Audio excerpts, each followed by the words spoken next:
Hello everybody. Today we are going to ride the Lake Cowichan Port Renfrew Loop. This is quite a fun ride, so let's go. So we'll start our journey just north of Victoria. We'll take some back roads to get to the Malahat. Then we'll travel up towards Duncan and take the road over to Lake Cowichan, following the river road rather than the highway. You're really out in the wild on the Pacific Marine Road on the way to Port Renfrew. And from there, we take the West Coast Highway on the way to Jordan River. From there, we start returning to civilization as we get to Sooke and then make our way back home to Greater Victoria. First road of the day is the always enjoyable Durrance Road. Kind of a single lane back road going through the trees. Trees are right up against the road, as you can see here. I've actually got this captured in a full day's video. I'll try to post a link to it here. Well, one of the nice things about this road is some of the properties, and there's a lake here, Lake Pease, just coming up to it now. Beautiful spot here, looking down over the lake. This is about a 5-acre piece of property. Beautiful land. I always stop at this little spot every time I take this road just because I enjoy that view so much. While this is a great road for motorcycles, I don't really recommend it for cars. It's super twisty and super narrow, and there's so many turns, it often gets people car sick. And here you can see the van was really all the way across the lane, and it gets very tight sometimes. There's not much in the way of pullouts.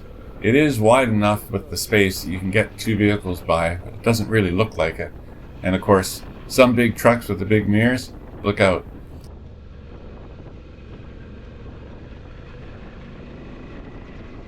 After a brief stretch of 2-lane road, we're back to a single lane, this time Finlayson Arm Road. There's not many single-lane roads in Victoria, but this back road route takes us by 2 of them. And boy, another close encounter with a vehicle. Yikes. Meanwhile, the owner of this house is a legend for his fence made of skis. The road out here is very rough condition. It's very twisty and it's very, very steep.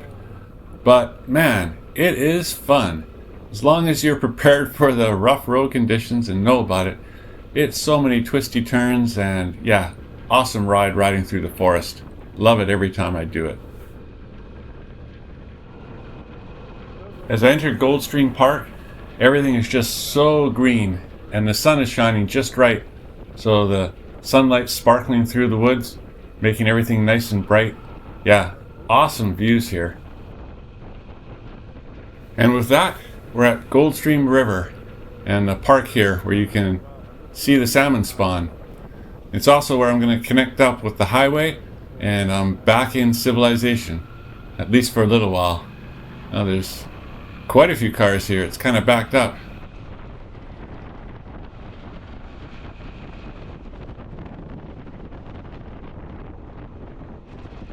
A relatively short jaunt over the Malahat Mountains, and I'm heading towards Duncan.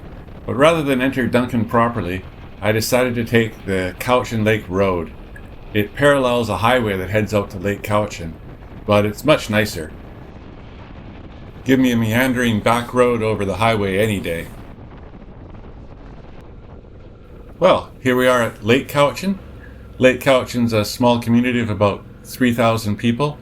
It's right where the Cowichan River meets Lake Cowichan itself, and it's a popular tourist destination. A lot of people will go tubing down the river, and the lake, which is about 30 kilometers long or 20 miles, is great for swimming and boating and fishing and all kinds of things. Here's the river here. Lake Cowichan is near the edge of civilization. The western half of the lake doesn't have any electrical power, for example, and so there's camping spots and things like that, but you're truly dealing with nature out there. Now these lakeside views here are actually Lake Masachi, which is a lake right beside Lake Cowichan, just for clarity's sake. And now we're turning off onto the Pacific Marine Road, which will take us all the way to Port Renfrew. This is kind of the reason for the ride. It's a spectacular road, taking you completely out into the wild. Or at least as wild as most people would want to travel into. About 20 years ago when I came out here, it would be gravel road, but they've slowly paved it over and now the entire thing is paved, so it's safe for any vehicle to travel. And it's a great way to see southern Vancouver Island in its mostly natural state. I say mostly because this land is leased out to forest companies and much of it has been logged. There's little bits still that are completely old forests, but a lot of it has been logged over and then regrown with new trees.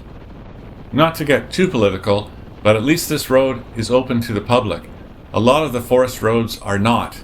The forest companies are doing their best to try to keep it shut down. I'm sure it's in their best interest. It's easier for them to do what they do without having people getting in the way.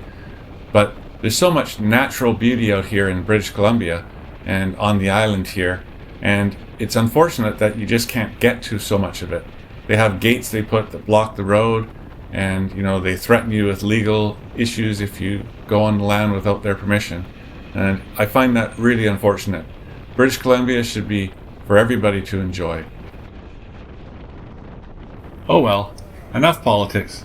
Let's just enjoy the ride. Or should I have said, try to enjoy the ride.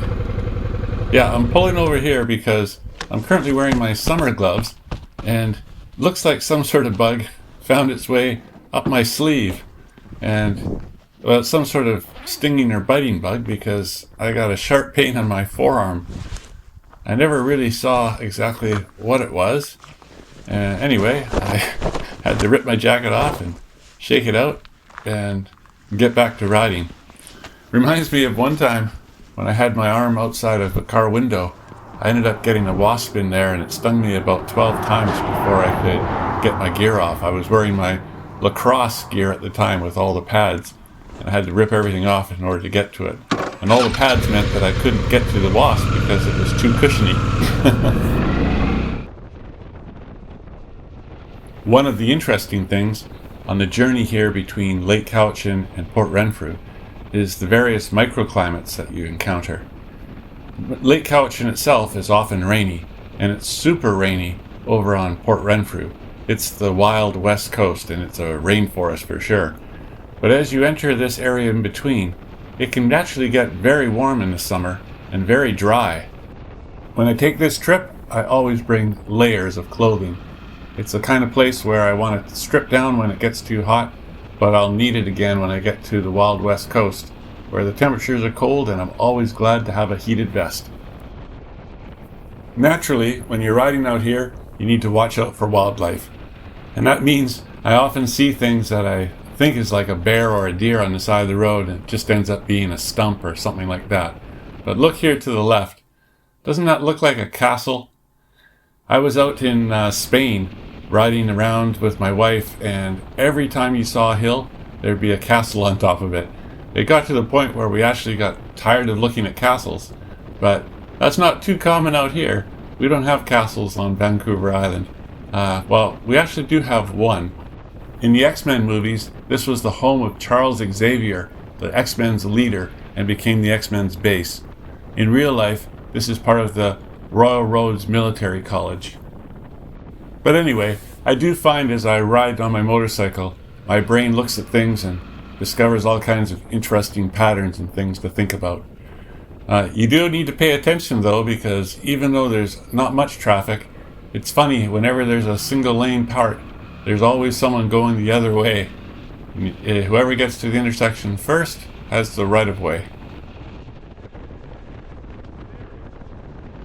Lest there was any doubt, this is an awesome motorcycle road. There's so many turns and twisties. This is by far the best part of this loop, this section between Lake Cowichan and Port Renfrew. It's just endless excitement. You're right out in nature. There's trees everywhere. There's not much around as far as people. Very little traffic. There's some nice peaks and little hills to look at as you're going. You're sort of traveling through a canyon that was created by a river at some point. The downside, of course, is that there is some traffic. And sometimes you hit that traffic at just the wrong time. Here I am on a steep decline with a couple of really awesome switchbacks, and I'm stuck behind this car. Now, on the one hand, there's plenty of room for passing, but with all these twists and turns, it's a little difficult. I really don't understand drivers like this. He goes slow in the turns, and then he speeds up like he doesn't want to get past. The right thing to do, buddy, is pull over. That's how you handle when someone gets up behind you. You know they're going faster than you are, because they wouldn't have caught up to you if they weren't. So just pull over and let everybody enjoy the ride.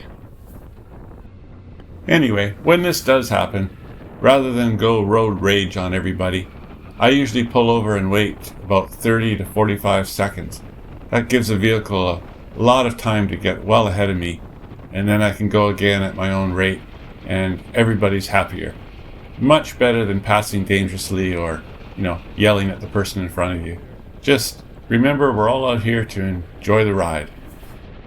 We're now riding right beside a little river, probably the one that created this canyon. And there's a few great spots here for picnicking, for lunch, or going out and doing a little fishing. There's even a few pullouts, but in general, the road here is quite narrow. I love this spot though. Oh, here's a spot here where you can pull out.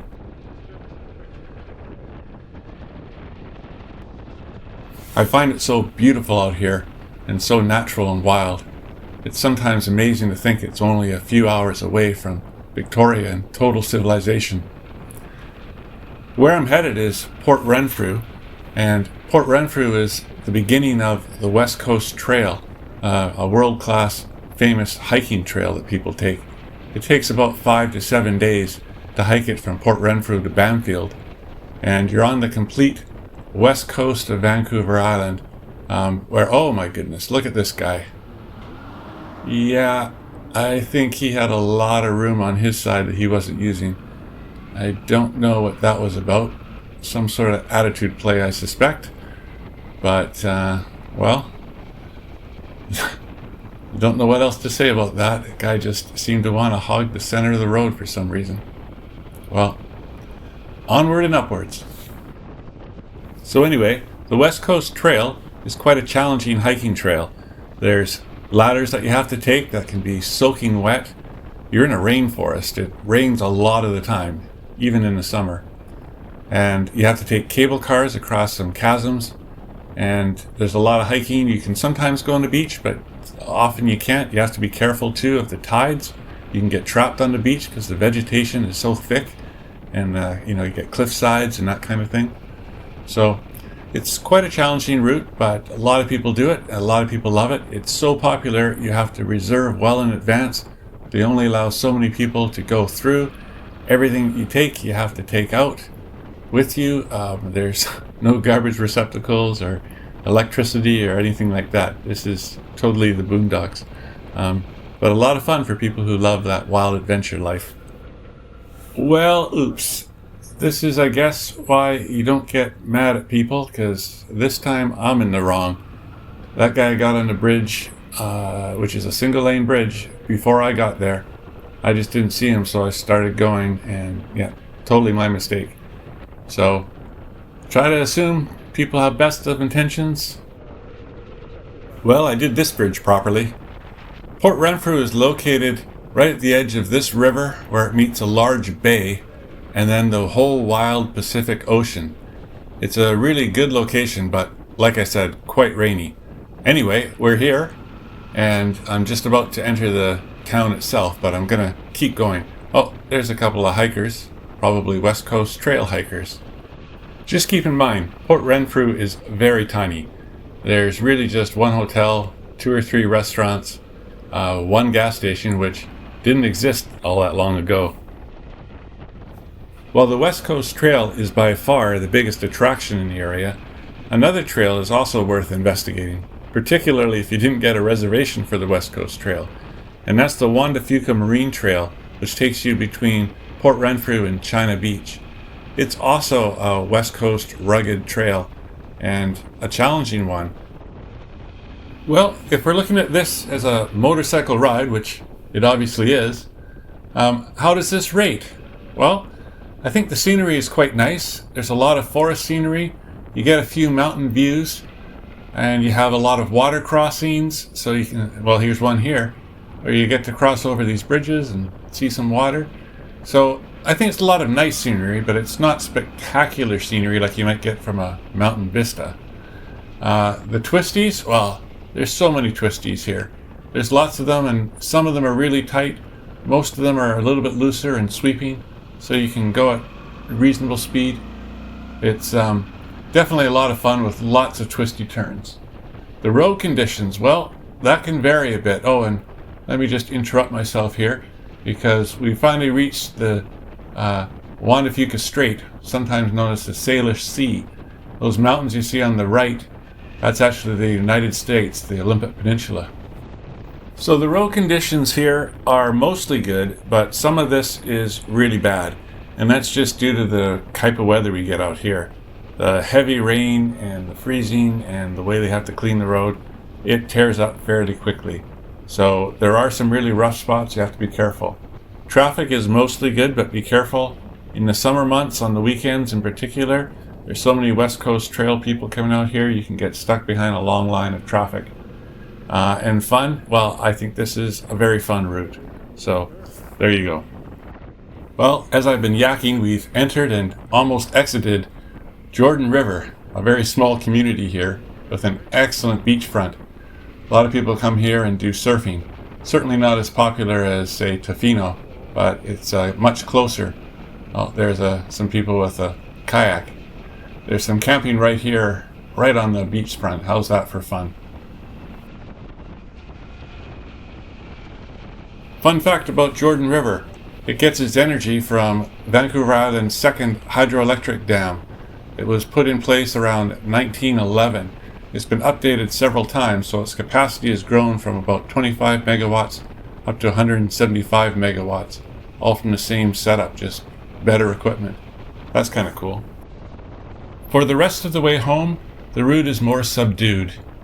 And once I hit Sooke, even though it's still an hour away from Victoria, I'm back in civilization and I'm just driving through traffic. So I'll leave you at this point, but I want to thank you for spending this time with me and watching my video. I hope you enjoyed it. If you do, please like and subscribe